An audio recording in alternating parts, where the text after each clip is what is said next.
Hey everyone, we're just waiting for Alex to jump in. She is in another meeting. Copy that.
Hello.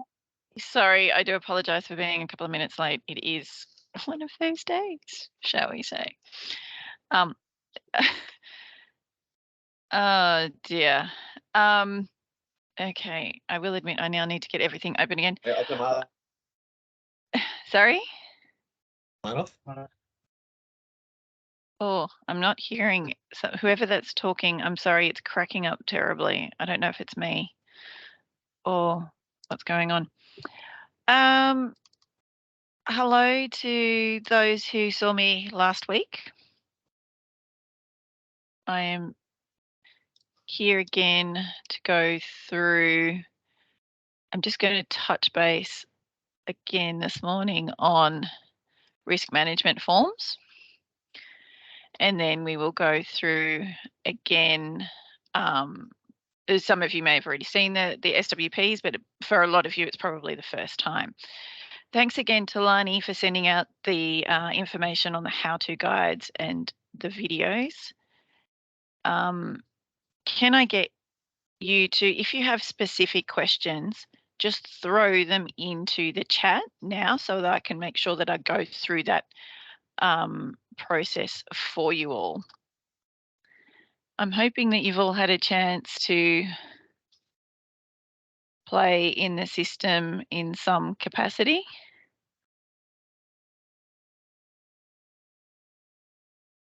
Has anybody not played in there before?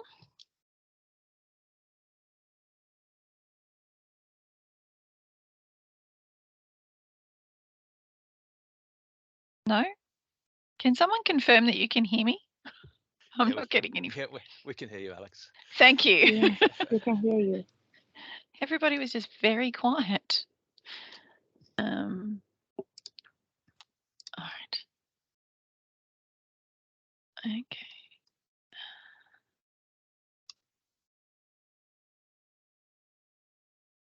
Right. Okay.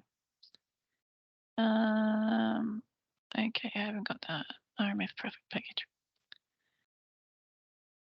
Let's get rid of that one. Oh, I just killed the wrong one.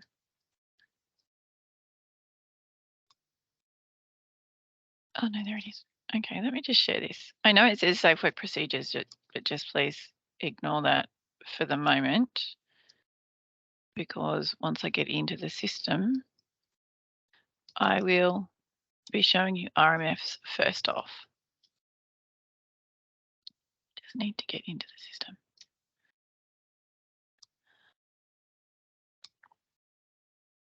I believe some of you will be using the test environment today. Otherwise, some of you will be working in your own documents. Can I please reinforce, and I don't know how many times we can reinforce this, don't do test documents in the live environment. We do definitely need you to be, in the, if you're going to practice and you're going to play and you're going to make stuff up, please make sure that you're in the test environment only. Those of you who would like some access into the test environment, please touch base with Lani and she will get you in. One of the issues we have at the moment is we can only allow 20 people into the test environment at any time. So I'm just getting us into the system, and where's the link? That's the link. Okay. Got there. Oh, hang on. That's interesting. Why is it not letting me into the test system this morning?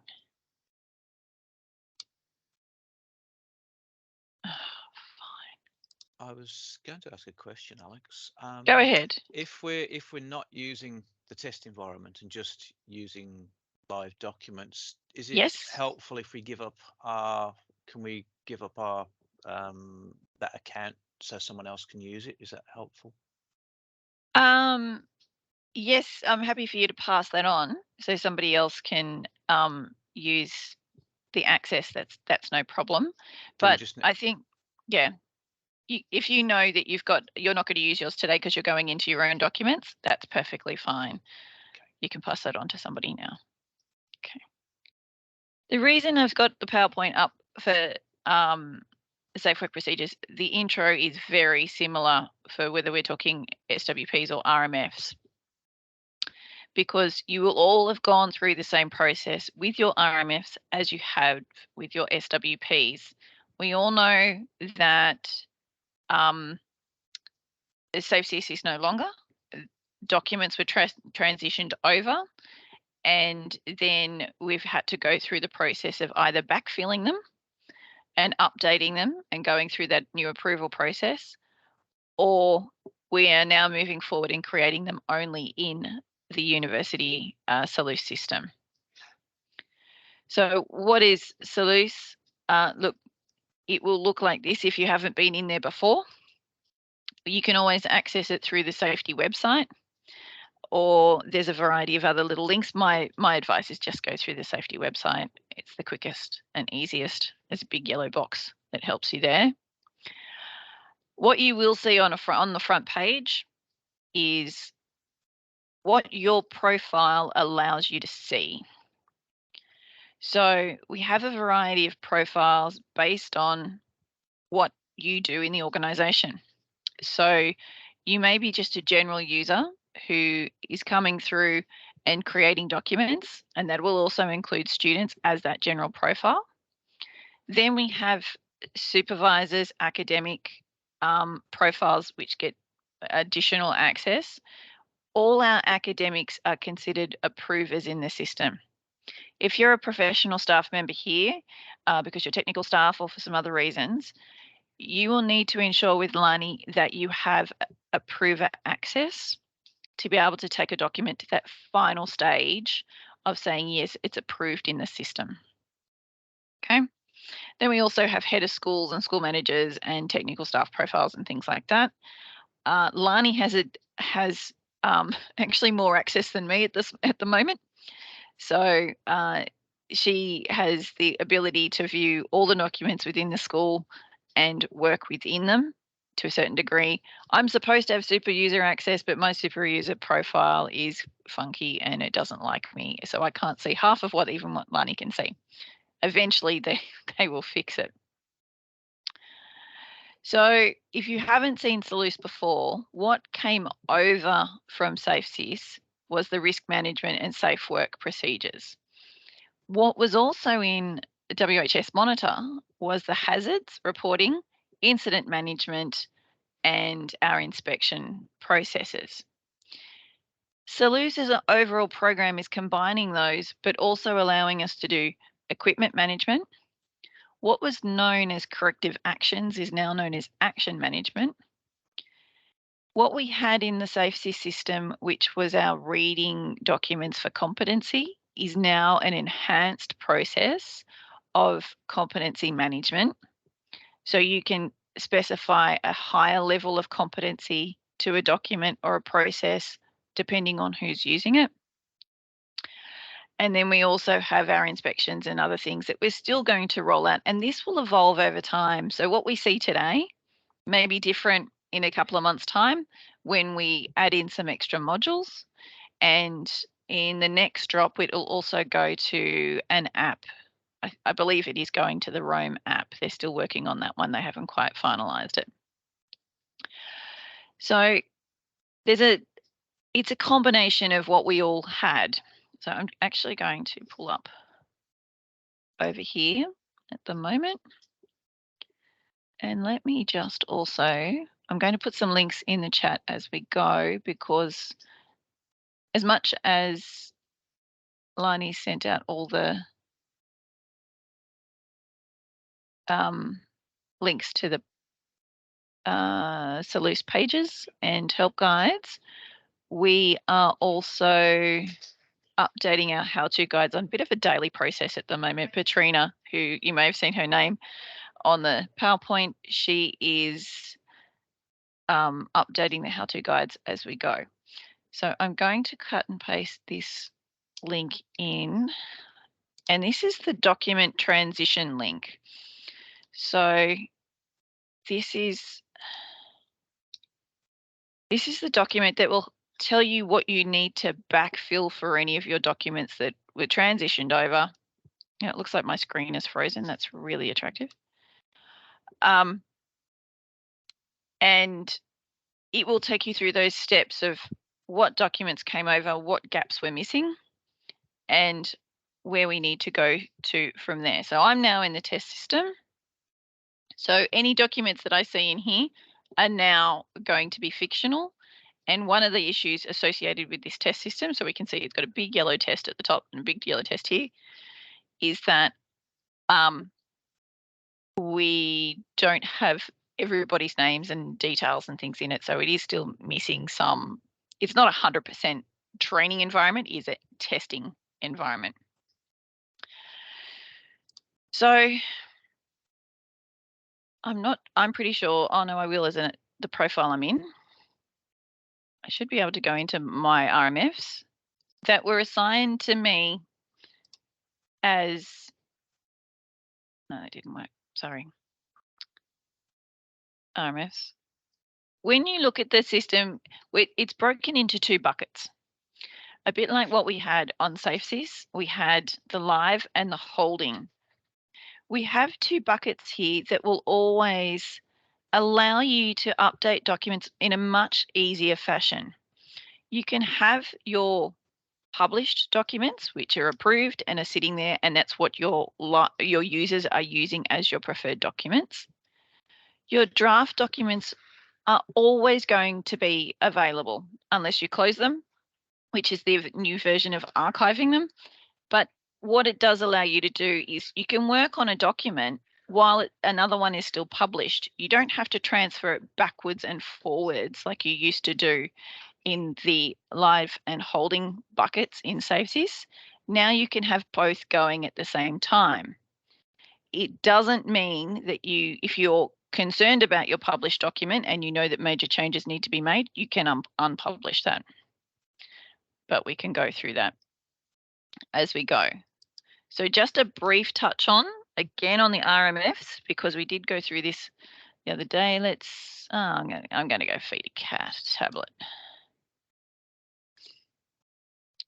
What will have come over in your transition document is that you will find that some of this documentation will be auto-feeding. So any of these grey boxes here are what came through in the SafeSys transfer. You might find gaps, and you'll be able to work. When you go through the next step, they will all update. You will find that the dates improve, who did it last, all those kinds of things. So some of the gaps that need to be filled in when they come across will be things like your locations. So who actually, where they sit on site. So we'll go, okay, we're going to add a new location into here right now. As it thinks.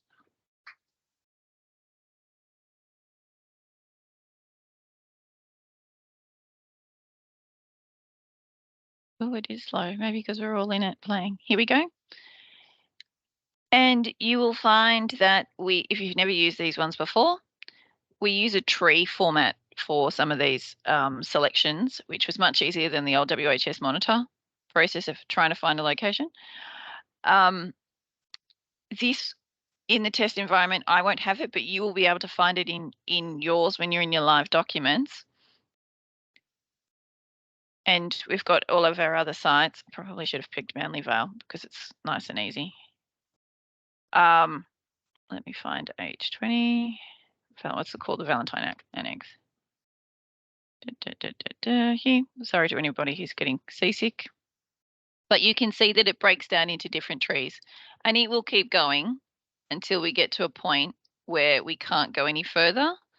And then you have to make sure that you click the radio button. That will allow you to make sure that it's actually selected. Turns out I'm giving the cat a tablet in the tea room. You will also need to implement who is at risk here. So these buttons won't have been selected. So it will look like this, and you can turn around and go, okay, it is going to be the workers and the students. And if you do have regular visitors, because you're maybe doing an industry partnership or something like that, you can include them as well. You will see throughout the program that we have this sort of yellowish text. That will allow you to link across to other pages, pieces of legislation, those kinds of things, depending on what the link is here. So it can take you out of the web page for Selous if it needs to. What you will need to also do is something that's not in your, it won't have come across, is select your legislation.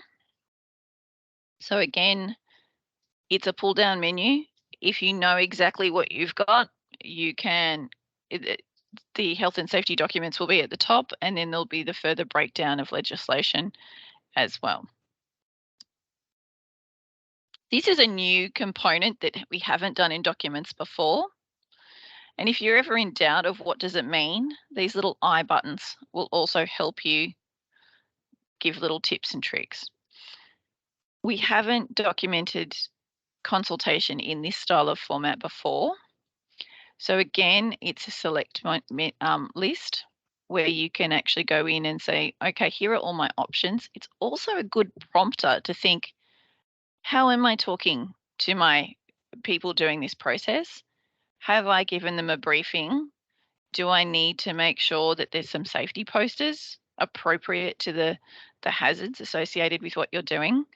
Or there may need to be a toolbox talk, some specific training, those kinds of things. So you've got the ability to select many if you need to, and you can always deselect if you need to as well. If it turns out that you've got the wrong one in this list or any of these pull down lists, you'll see that there's a little remove here.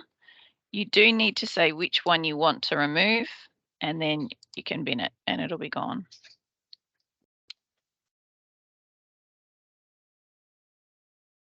Again, that's more documentation to include. And then we get to the point of determining what hazards which haven't come across are also present in your process.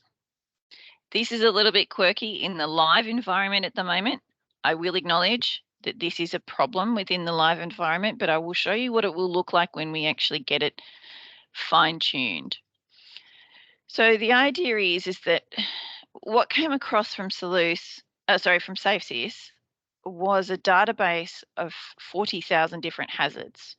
And the university wants to rejig those hazards to either give everybody that has the same hazards popping up in their documentation, similar hazards, and they therefore stop some of the replication, but then also develop controls that give you a minimum of what you should be looking at when you have that hazard within the processes of what you're doing. So I'm going to select another hazard. What can I pick today? Let's just go to another page.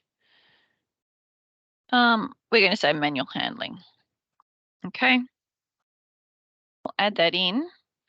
And you haven't seen it pop up here, but what you will see when it's saved, once we go down just to finish the page a little bit more, is that additional controls will pop up here.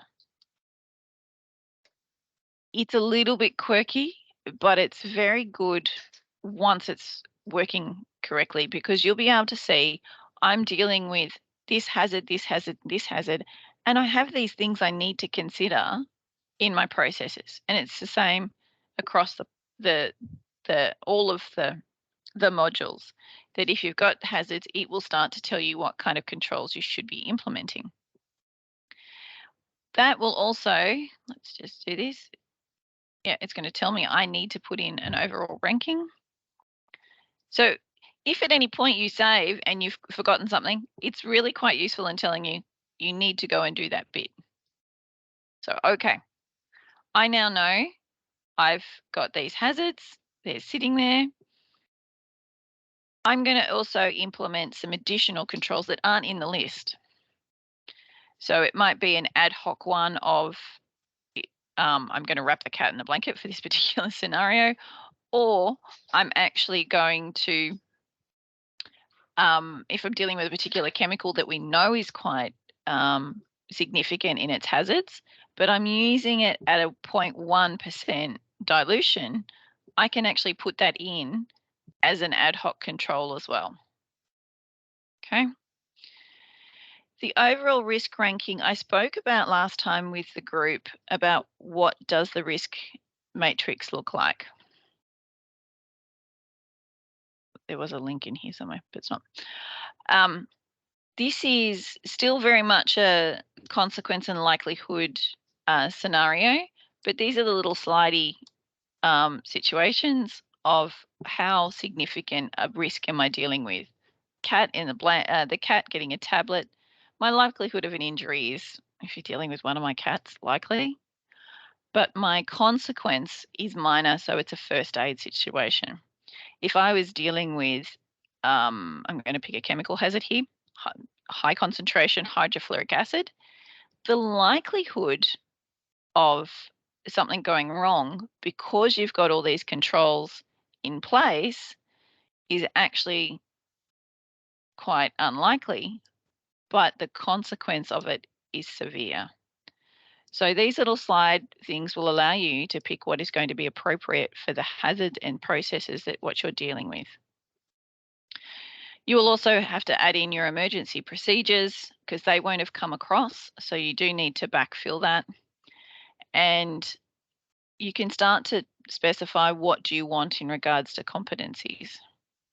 If for some reason that your document is confidential, I don't think Civ will have any confidential documents, but as time goes on, you might find that they're confidential. You can select that, and then you can nominate who gets access to this document. So it might be just those specific people doing the process. It may be that you can send it through to REX because it might be part of a particular REX-based committee or review. You can add people in that way. Again, at any point, you can come back in and take these buttons off, which is really helpful. Okay, I'm just saving it. I'm going to recommend save as you go. It's a pretty good program that will hold for you, but also as you save, more of these tabs will pop out. So you can see what the next steps are. If you've got any related documents here for what you're doing, and this will evolve over time as well. So you might have found out that there is a safe work procedure for the document now, so you can add that in. You might want to nominate your particular pieces of equipment that are part of that process. There's a hand up. Sorry, I can't see who you are. Oh, Francois, yep.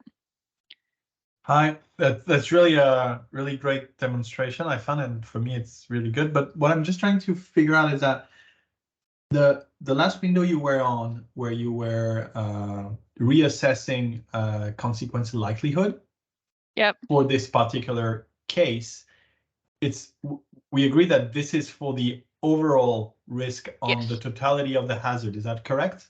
Yes. Suddenly we are working on the overall risk rating for the combination of all these hazards for this RMF. Yeah. Yes. Yep. Yeah. Okay. And so, in a way, as much as hazards, if we were identifying and submitting new hazards, get checked by Central, and I guess with someone with expertise in the realm of OHS, this is a point where let's take an extreme case. Someone create an RMF where it's all super high risk hazard, but go there and then just like pull the hazard all the way down because subjectively, but not saying it's, your example with dilution was really great, but goes like all the way low. The only person that can pick this up is the reviewer and the approver, correct? Yes. Okay. Yeah. No, just to clarify, and I think it's great that we have this freedom, because sometimes it feels a bit like we're boxed in with high and low and medium because of the way the hazard exists, but we know on the ground that this is not the case. Yes, we have been talking about putting in an actual. So the residual versus the inherent. So what you start with, and we go, yes, we're dealing with some pretty funky stuff, or we're dealing with some pretty funky pieces of equipment that have high risks and severe consequences, and we acknowledge that. But what we are doing is actually, controlling it effectively to reduce it down. And we always need to have our overall risk lower than our inherent risk. So what we start with must always reduce, otherwise our controls are not effective. That's great, thanks. And one thing also, just to understand, because you said that it's still part of it is work in progress. Just I may have missed this, but when you were going down to the overall risk rating, I believe grade box. Right now, the way I've been just above. Sorry. This one. Yes. The one right now is what I've been explaining to myself, but to other people at WRL, is that the result that this is always grade, because I never think I was able to get any non-gray, is due to right now there's still work in progress status of hazards and control. Is that correct? Yes. Yeah. So this section here, from hazards down to controls, is a problem, and I know it's causing you guys grief. So we've got works requests in with the provider to get that calculation bit fixed. The bit about hazards feeding into controls and the data we have in our hazard database and our control database is a UNSW problem. It's a generation of data to go in there. So we do want to encourage you to provide additional hazards and additional controls. And Lani does have a template that we can feed those through to the team, but it is a manual entry process at the moment. And the project team is a little short-staffed, and it's really time intensive because they are having to go hazard 28 equals control 24, 27, 28. And I know that this doesn't show you, and that's also been a problem that has been suggested, that we break this down so that if you are using hazard number 7, you will see that you need to put in hazard 21, 27, 26, and then 28 is actually 22, and then hazard 365 is actually control 21, 26, etc. So you'll be able to see specifically, and that's what the request has been, to see where your controls sit with the hazards that you have. And that will allow a person to make a much better decision on how they can change their processes, because if they are able to change their hazards, that potentially reduces the risks that they're implementing in the workplace as well. And yeah, just to go back on this just once, like right now, because sadly most of our RMFs are always going to have multiple hazards from the hazard register, but in it's almost like as a case study, if you were just keeping just hazard 007, I know that basically the inherent, let's say it's got an inherent risk rating post control of medium, and I don't know, a number like 0.9 medium, let's say for 7. This is what should come up ideally once all the debugging is in overall risk rating. Is that correct? The overall risk rating will be the inherent. Yeah. The overall risk rating, which should be the combination of your hazards and your controls. Yeah. So that should give you that. Then you'll be able to put in some additional controls, and that should change your overall. It should, but it's not at the moment because this doesn't actually generate a value. Okay, but let's say that we don't have additional control. We're just a hazard is hazard 0.7. If we click on it as some control already associated with it that get automatically fed and potentially drop the hazard from 17 to 0.9 medium. If there's only one hazard, then the overall risk rating would be the inherent risk rating with this hazard, correct? Yes. Yes. Okay, cool. Yeah. It will be the residual. Residual. Sorry, residual. Yeah. Yeah. Okay. And that's part of our problem as an organization is that we do use different bits of terminology. We need to start being consistent to be able to turn around and go, okay, this is your. If you have like 3 risk ratings, and let's say that the residual risk rating for the 3 hazard is high, high, medium, or high, medium, low, the overall will be by default the highest and will stay on high? Yes, yes. Okay, cool. Yeah. It's not a calculation or whatever. It's just it picks up the last highest. Yeah, it will always go, well, if you've got one that's almost certain and major at 24, and then your next one is rare and insignificant, it will calculate between the middle and it'll probably put you somewhere in the middle. But if you've got 3 that are high and 1 that's low, it's going to still probably put you in a high, but what level of, and okay, because it is fixed, it does a calculation. It's not just I pick up the highest. No, it will. My understanding is that it will pick. It will give you because it's you are doing in this particular thing. You are doing the slide. Yeah. You're going to come up with that. Yeah. Cool. Thanks. Yeah. Thanks a lot.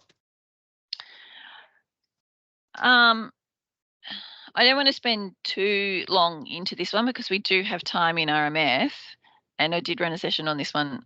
But just again to touch base, is your related documents, records. If you've got manuals, photos, videos, you can add those in as supporting documents as well. Now the maximum size per. Oh, this question is how do we find a related record? Okay. It's not working in the test environment. I can't do it in this one, unfortunately. I'm sorry, Miriam. So for the related record, that would auto-populate when you actually do the SWP and all the other activities. Thank you, Lani. Just going back to the supporting document size, the maximum you can put in. Now I've lost it. I was going to say 10 meg, but I don't think that's very big. But you can put in multiple documents as you go. So we've now backfilled our document. We've gone through the process, and we now need to have it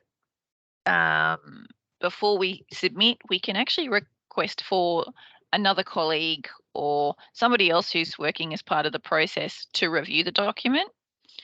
And again, with any personal selection, there is a little bit of a trick and quirk in these. We do find that ZID numbers work the best. I don't think I am in the system as a ZID here.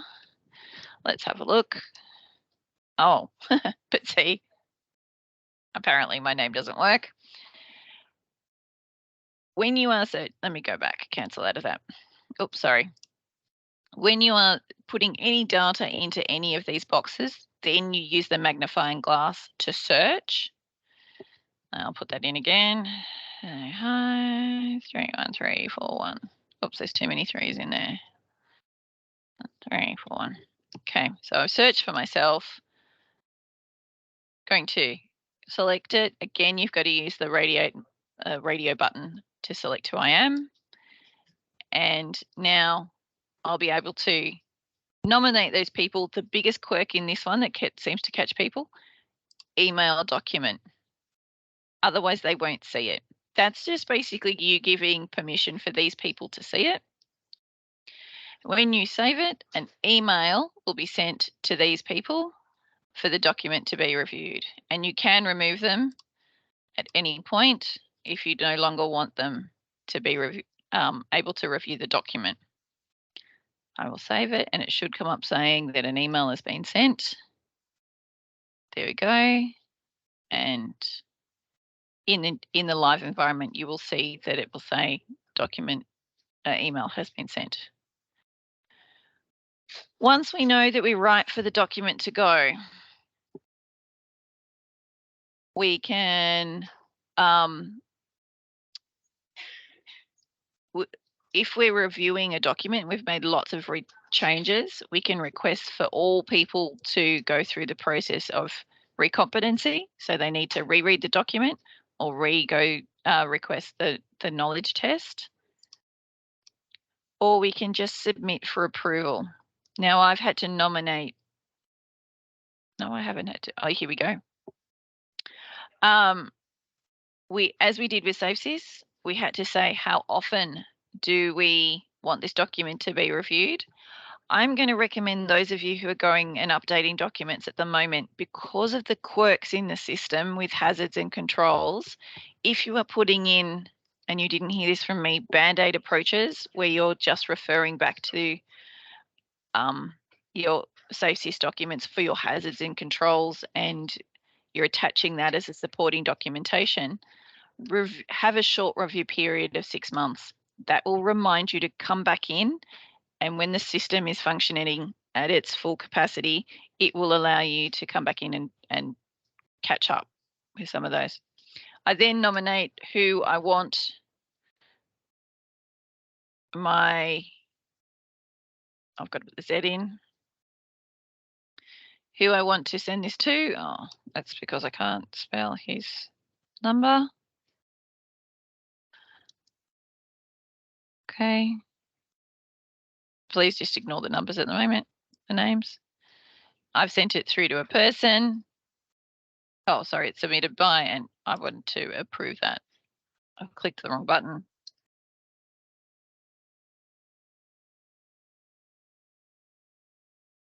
Okay, I can't because that's a student. I needed to go the other way. Can I send it to myself? Nope, cancel. I don't have approval rights. Let's just click Julia. And that will then send them an email saying that the document has submitted for approval. So what they will do when they go into the system is they will have a whole bunch here of bits and pieces of actions and things to do. Also, when they come in to their home profile, there will be in documents for my approval, bunches of documents sitting here waiting for approval. So if you are a supervisor, this is the easiest way to find out where your documents are waiting for approval. Okay, so that's just on the home page, sitting there waiting. Okay. When we spoke about just a moment ago, documents that we haven't got any time expired ones yet. Documents that are due for review, they will pop up in here. So we were very used to in SafeSys running reports to be able to say your document is now due for review because it's come out of time. They will pop up here in your expired documents tab. Okay, go back to home. Go back to home.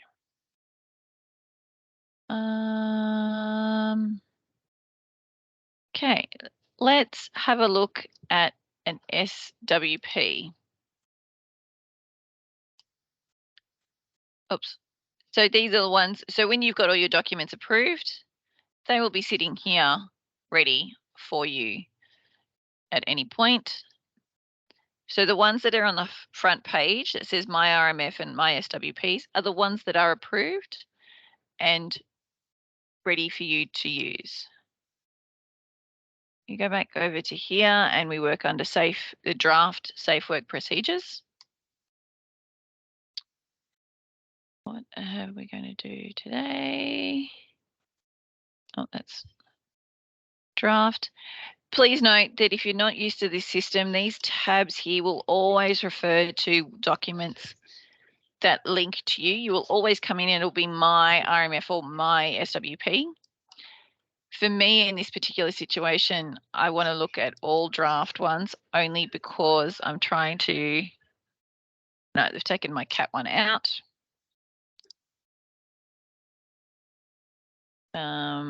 Just trying to pull a particular, I was going to pull a particular one. Okay. I was hoping that there'd be one that was robust. Here we go.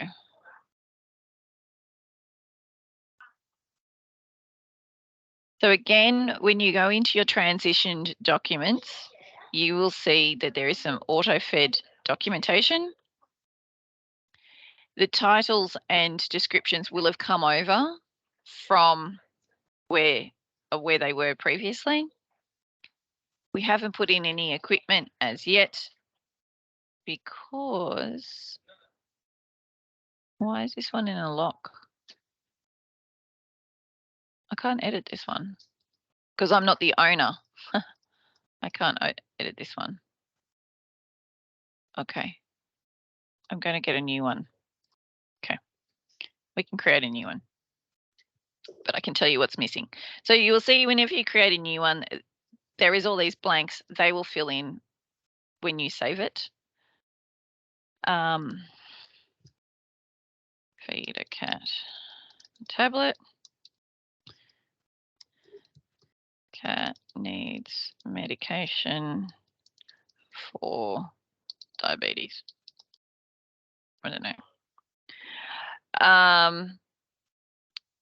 So you will find in your own documents, you'll be able to start pulling down equipment lists. These are the equipment lists that came over from SafeSys have ended up with all equipment from SafeSys.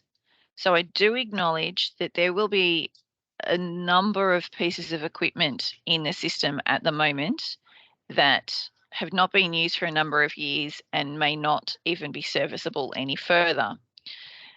That is a different session to go through when I talk about equipment maintenance, and we can talk about that with the equipment custodians, and Lani will organise another session for that one.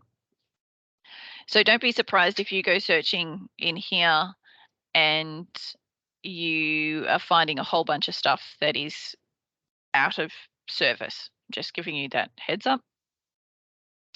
What kind of piece of equipment shall I look for? This is only a very narrow list again because I am in a training environment, in a testing environment. So I've only got a few. Oh, let's stick in an angle grinder. Okay.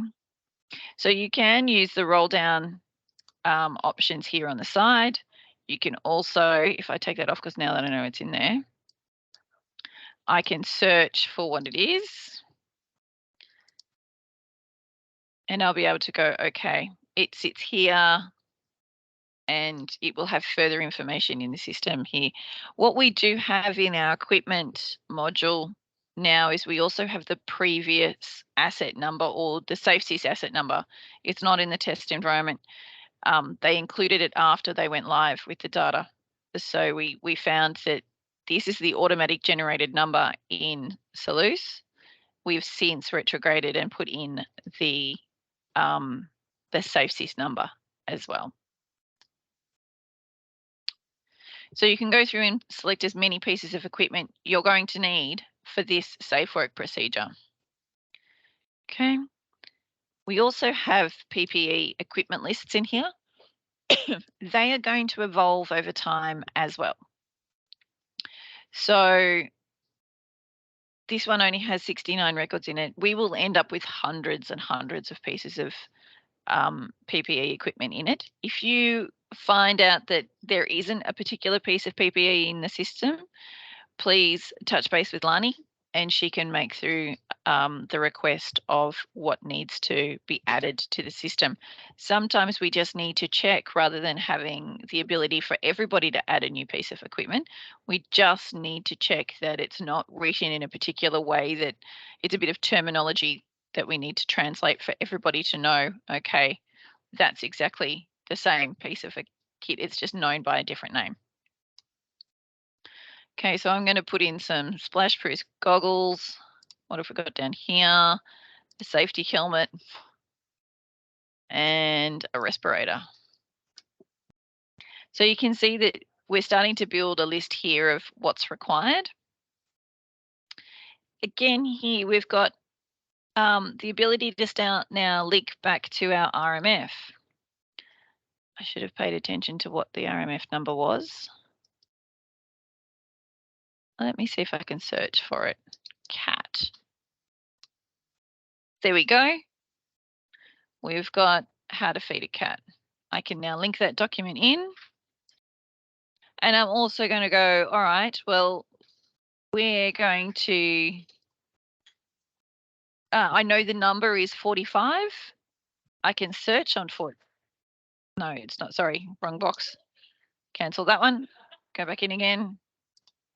I know its number is 45. Let's search and see what we get. Okay. We're going to add that one in as well. So you always link your SWPs back to your RMFs. Once we've done this, we'll go back into the RMF and we'll see what data comes across in the bit that we couldn't see earlier that wasn't auto-populated. Let me save this. I've got to do that emergency procedures first and then the disposal. Okay, emergency procedure is run from cat if he holds the angle grinder. He's a clever cat, my cat. Biological waste stream only. My advice with these bits of free text field is that you create them in Word so that you can cut and paste rather than having to free text, because I do know that you will have much more information in these for your appropriate emergency procedures. It shouldn't be just one line like I have here. I just wanted to show you that you have the ability to generate many, many lines of text. Okay. Automatically it's saying, yes, everybody has to read this document. I feel that training is also required. So I'm going to say face to face with the cat. I want a knowledge test held at time of face-to-face training. But if I've got a piece of equipment that requires a certain license or accreditation, so it might be a laser, we might say laser, oops, where'd that go? I didn't put it into the box. Laser certification to be shown to Tech Officer X. Okay, so you can really build what you want to ensure that the people doing this process are going to be able to do it appropriately, because we want for each process that requires a safe work procedure, you really do need to ensure that you can hold your hand on your heart and walk away and say, yes, I want this person to be able to do this and do it safely. So you can build in as many levels of tests or competency, sorry, not tests, but competencies as you require for the risks that are involved, or should I say the hazards involved in this process. And I can also mark it as confidential if I need to. And then as I did with the RMF, I can select who I want, but I won't mark it as confidential. I'm now going to save it.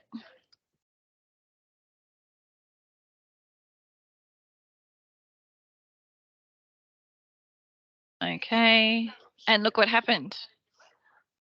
All our hazards and because we've linked it to our RMFs, our hazards have come across. Our hazard categories have come across. These psychosocial ones are because of the hazard 28. They're not linked to the CAT one. And then all our controls have come across as well. So by building a really robust RMF, your SWPs are going to be really robust as well. So it does pay off to take the time to get it right in the RMF, because you won't have to generate what you used to do in SafeSys, which was, again, this is my hazard, these are my concerns, these are my controls. These will come across in your SWP now. So this is all, I'm just going to save that again because I'm a bit that way. Okay. We've also opened up some tabs up here. So we're now at the points of going through how are we going to do this process. Each time you need to put in a step. And even those documents that have been transitioned over, you will need to do this process. You will need to do this step-by-step process. Okay, this didn't come over from SafeSys. So I'm going to say 1, because you can come back in later if you need to change a document. It could be 1A, 1B, those kinds of things. Catch cat. Find cat from under the bed where he's hiding because he's grumpy. Oh.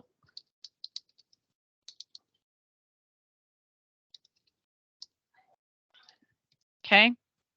I can also now go, all right, as part of this process, I can select an image and go, all right, I got to climb some scaffold to do this, but anyway, so I can put in some images and things like that as well. So that's what I need for step 1. Okay. What you will see when this has all been, what you will see in the live document, live situation is you will see a picture here. But what you won't see is you won't get the full description. So don't be surprised if you just see step 1. We'll go back through that in a moment. Step 2, blah, blah, blah. I'm going to put in a few steps here.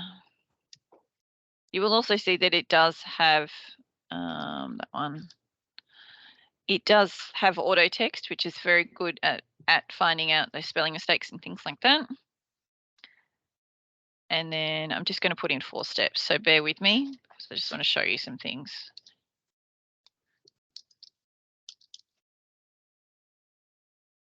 Okay. And there we go. So we're starting to rebuild here. Okay. Turns out we didn't like this step here. I'm just going to click on it, delete it. I can now go in and put in another one.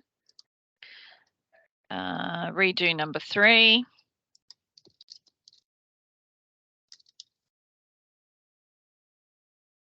All that kind of stuff. Gonna just grab another photo. Okay. So we've ended up here. I don't know why that's hiding that there. It should be deleted. Oh, sorry, delete. It's not doing. So I'm just going to save that. You can ignore all if you need to, particularly when I do this. Okay. It's now saved. So you can see here that my pictures have come up.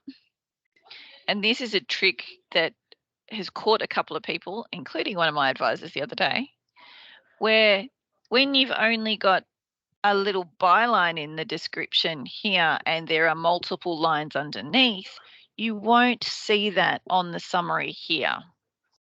So one of the things that I really do emphasize is when you finish the document, make sure people have a PDF copy of it as well, because the PDF will outline all those additional bits and pieces in that step. Okay, because you won't see it just here off the screen. I can go into each step, and that was probably not a very good example. Let's go to step number 3. And now I get to see the different lines.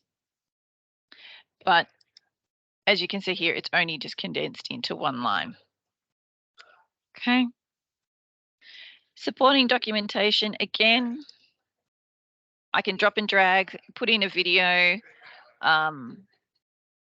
say what it is, a manual, all those kinds of extra supportive bits of documentation that can support what you're doing and how you're doing it. They can all go in there as well. Just like with an RMF, you can request somebody to come and help you have a look at it. I'm going to see if, just click in Joe for the moment.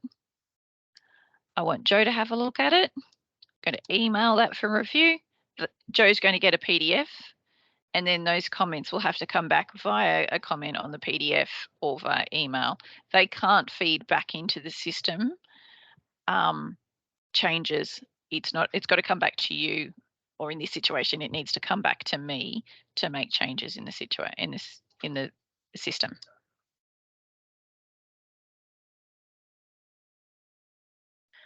Again, I'm saving it. Okay. Joe's reviewed it. I've made changes. I'm now at the point of submitting it. I'm going to submit for approval. Joe is not my manager, but Joe might be somebody, might be somebody else. Again, with all these documents, we need to put in a time frame. I'm going to recommend for an SWP, don't go anything more than 3 years. Research evolves, research changes. You will likely find that what you did your document with 3 years ago is quite different to what your process is 3 years later. So you do need to be mindful of how often are you changing what you're doing in your processes. High risk activities, I'm going to say don't go anything over a year, because you do need to ensure that you're keeping up to date with what you're doing in your process. But don't go any more than 3 years. I'm going to put in 1. So it's submitted by me because that's who I am today. Yes. And I'm going to ask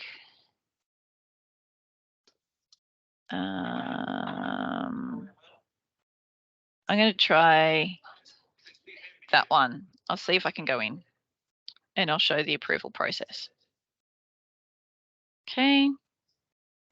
Save it. It's gone to approver person number 2, and then they again will get a request. What you'll be able to see here is whether it's been approved or rejected. Information will come up here once, and I'll go through that in a moment, and it'll also give the date. Going forward, you can, so if it's been approved and it's sitting there on the system as a published document, so remember way back at the start, I was talking about you've got 2 buckets. I'll come back here. You've got bucket of published and you've got a bucket of draft. If you no longer want your published document to be visible, this is where you take it out of being visible and publish. So you basically unpublish the document, but this one's not particularly published at the moment because it's not approved. Okay. You may also want to reassign a document or give people access to work on this document. And that's where you go through the reassignment process. And I can't do that because it's not approved. So let's go in. Let's see if I can get into the profile of 120. So I can go in as my supervisor.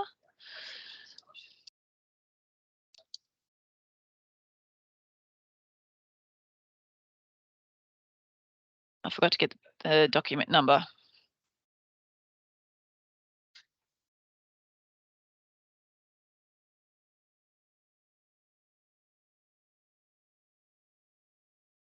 Okay. Got it. All right, we're in. That's nice to know. So I'm now academic 2. I've been sent this document to approve. It should be sitting here. And it's not. It will be in your systems. Okay. I don't know why that didn't work. What have they got in here? That's something different.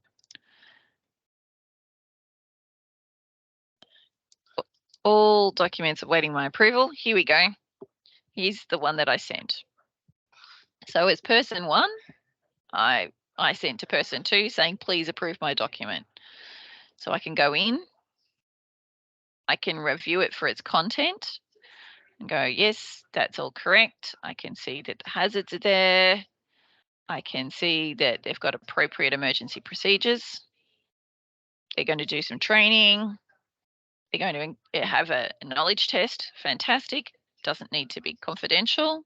I'm comfortable with my hand on my heart that this is appropriate and is in depth enough to ensure safety. Again, as I mentioned, the little trick of the trade is that you won't see all the information in the detailed description unless you go into the document, and then you will see the full detailed description of what the full content is. So as an approver, you will still need to go through that step by step. Check. Okay. All right. Didn't include any supporting documentation. That's fine. It's come to me for approval. I'm going to say yes or no.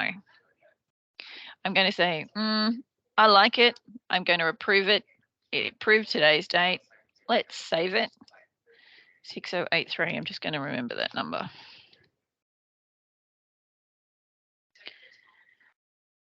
Okay. Here it comes. It is now considered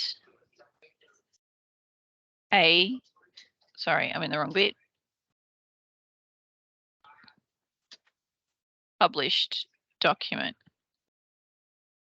If I go to all published SWPs, the number was 6083.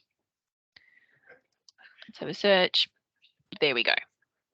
It is now approved and ready for use by everybody.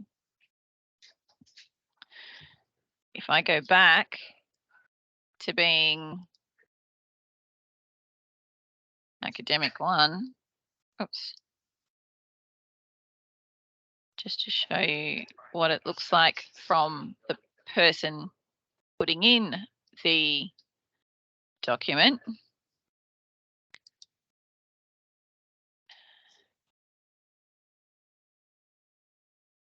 I will see here that my 6083 is published.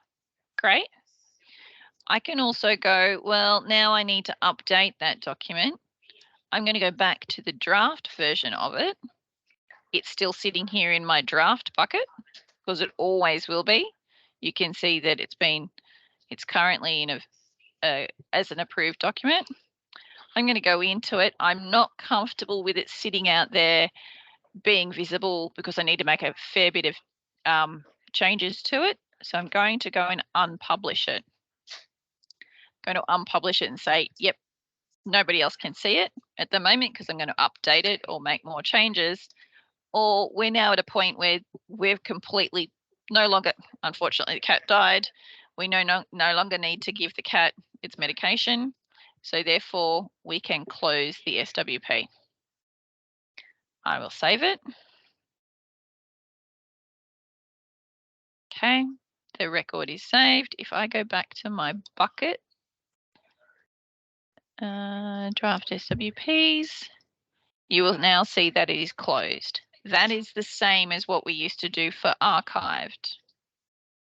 So if you want to know as a person you want to know what's open and what's not, you can run filters and just say, I don't care about the closed ones. I just want the open ones, and the closed ones are out. Any of these filters that you have here, so you might work across a couple of faculties and I'm saying, oh no, I only want to see the aviation ones. I can develop a filter here. And I like to see just my aviation ones that are open. I can just keep filtering down. I was hoping that you'd be able to save that, but it's not going to let you because it's a different profile. Okay. So you can run different reports seeing what you've got here. Can we export that one for you? Yes, you will be able to. So if you want to see what's going on with your dates, you might also be able to go, all right, what's due in the next month? I haven't actually run this report. Let's see what happens. Nothing. What's due in the next year? There we go. I know by November, this particular document of mine is going to need to be updated. Okay, so there's a lot of things that you can do as an owner of documents in the system that will allow you to keep you being the monitor of your documents and your processes. Okay. I know that's also been a whirlwind tour of how to do an SWP. We've got a little bit of time left because I think we go through to 1, don't we? Yep. I'm going to open the floor to questions.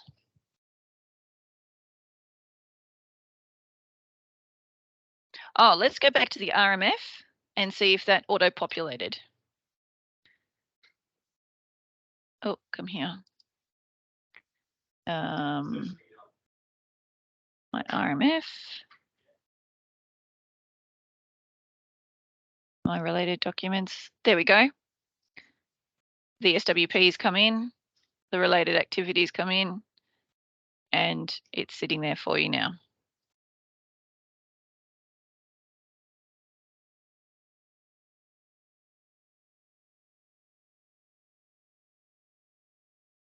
Any other questions, or I'm going to give you 20 minutes back of your day?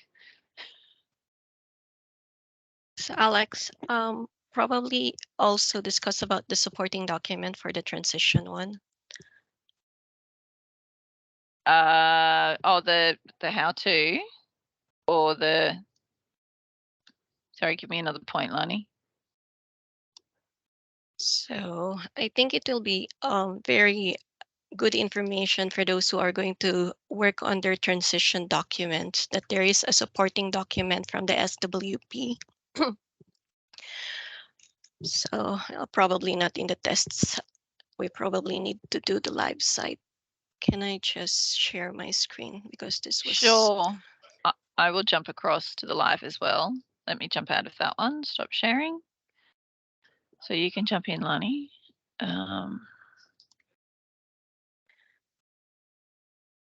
So for those who have transition documents, you have the capability of seeing your SafeSys document as a supporting document. So if you go to the RMF, there's a supporting documentation side, and you will be able to see and download your SafeSys document from there. This is very important if you're going to use this as your reference when you create your own RMF or SWP.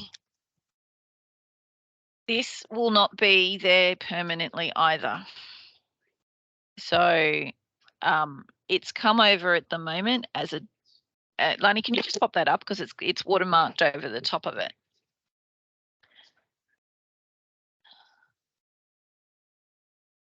So it's saying as a reference only. So it will help you through it. If you can't find your document, SafeSys does still exist, but it is in a read-only format. So please, if you can't find your document that should have come over, we can do a bit of a check to make sure that it was as a reminder, the only documents that did come over were approved. Okay, and they needed to be approved with a due date that was in the future. So just above where it says for reference there, it's got next review date on the document that Lani's got open of July 2026. If that we did have glitches in SafeSys where the due for review date was nothing, they were transitioned over a little bit later. You will see here that this one only has a review date of 30 days. So this needs to be actioned quickly because I think, Lani, if you go back to the actual RMF, has it got any dates in it at the moment? No. There were some documents that were transitioned over and given a very short time frame of the end of the month to be reviewed. So yes, the RMFs and SWPs will be sitting in the supporting documentation at the moment. That shouldn't stay there going forward. It should just be put back into, it should be thought of as this is your new document, this is your go-to document now. The documents that are in SafeSys, they will be there until the end of July, and then they will be moved to a different SharePoint site and as text only. So for reference, we can still pull it up, but it won't be an easy process for you to view the formatting and what it was. Assume it is competency section, but I'm not sure how to create a new one. Okay. You need to be a trainer to be able to create a new competency in a competency module. So I'm not 100% sure who Lani has put in as the competency. I'm just going to share my screen again, Lani.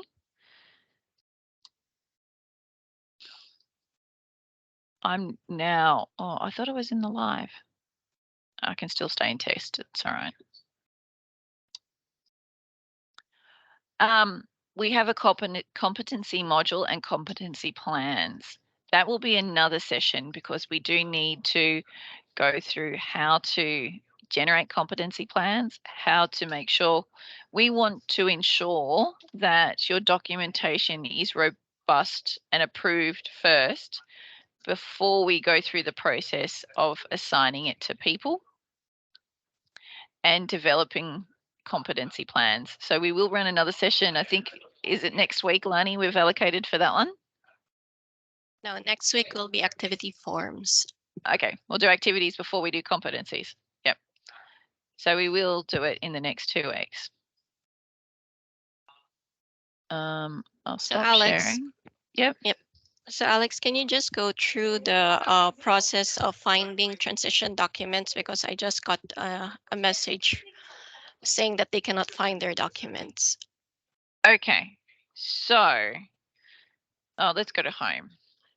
Going back to square one, whether it's an RMF or an SWP, there are 2 ways to find your documents. Workspaces is the go-to for all accessing, for accessing all areas of the system. Oh, sorry, I keep knocking my mouse. SWPs and RMFs are where the documents are held, and this is where you see what is published versus what is draft. All transition documents, all documents that have come over, will be sitting in draft. Okay, so when we go into draft, it will either be sitting here as all, or no, I'm going to go to the live. I don't like that. Bear with me. Sorry. Bear with me. Oops, that's the wrong platform. Come back. Come here. Wrong one. Because it's ever so slightly different in the live environment.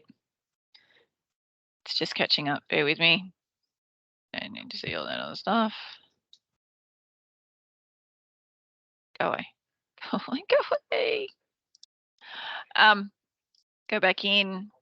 safety, SWPs, RMFs, draft.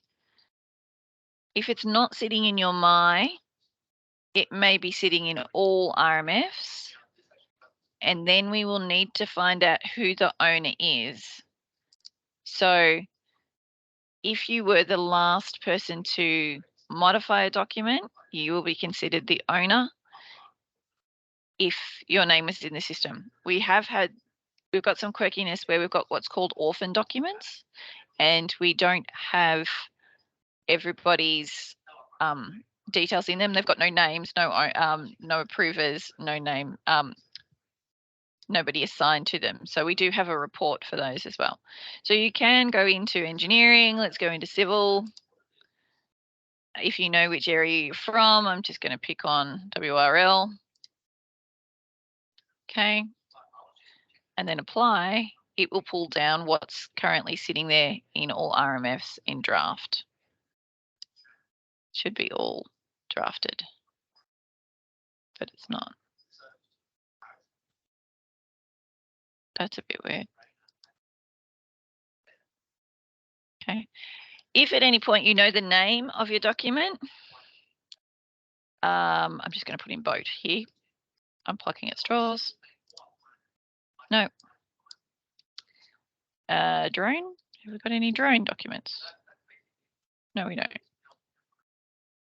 All RMFs. Okay. Boats. There we go. There's some. There's a WRL one. Okay. So you can search on words, or if you know the number of it, 6167, you can also search on the number of it as well. If you're still having problems, please let Lani or myself know, particularly if you know the name of the document, and we will search through and find it for you, just to see if it's been lost or assigned to somebody else. So there will be a big difference between the people who are modifying documents and the people who are approving documents. If you're an approver, you can't modify the document, you can only view it. As the owner, you are the person who can modify the document. Okay. I can't see the chat, so I'm not sure if anybody's asking more questions. I'm just going to drop out of the stream for a second. Questions. When we get a new student working on an active project, does the student need to submit a new RMF, or will we be able to complete competencies? You'll be able to create competencies. You won't need to get the new student to develop a new document. What we used to have in SafeSys was the ability to clone. We can't clone here. So we are trying to prevent multiple documents of the same thing over and over again.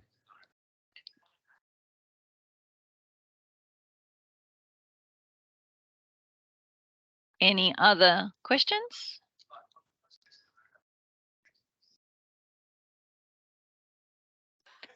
Something that should be relevant also to point out is that in RMF, you can no longer link documents. You have to do that in the SWPs. Yes, you go RMF to SWP, not SWP to RMF. It is the structure of the risk management process. By doing an RMF, it's going to allow you to identify all hazards associated with the process.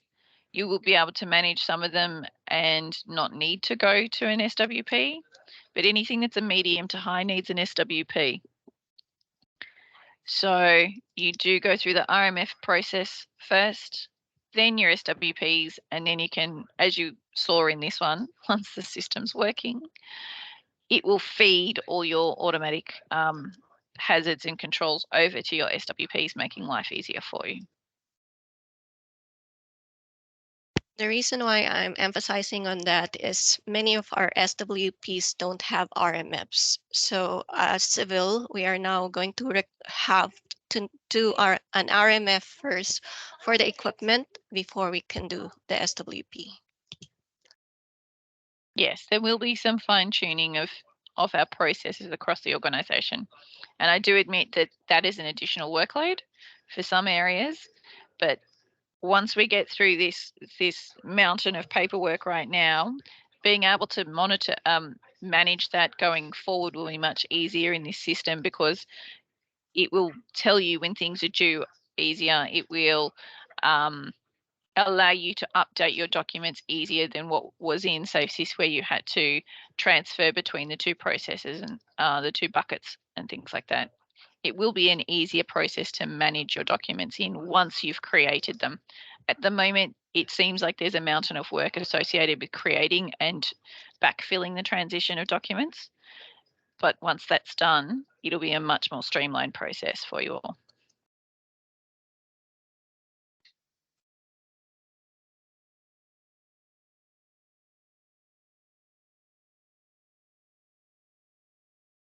Any other questions at this point?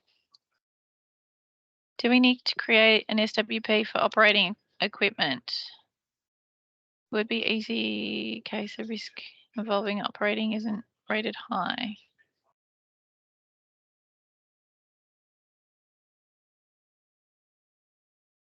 Sorry, Aaron, I'm just so you're saying, do you need to create an SWP if your equipment is a low risk piece of equipment?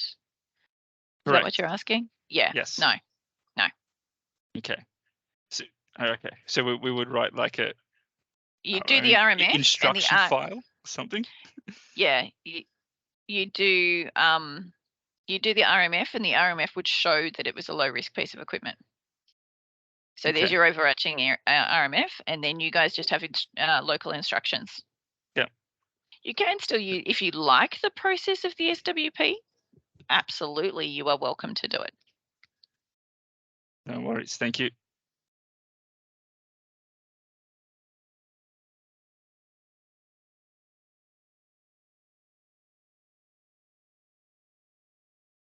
Last chance, anyone? Otherwise, I'm going to give you back 7 minutes of your day. And thank you all for attending. I'm very impressed with the fact that 55 of you have given your time today. So thank you very much for coming along.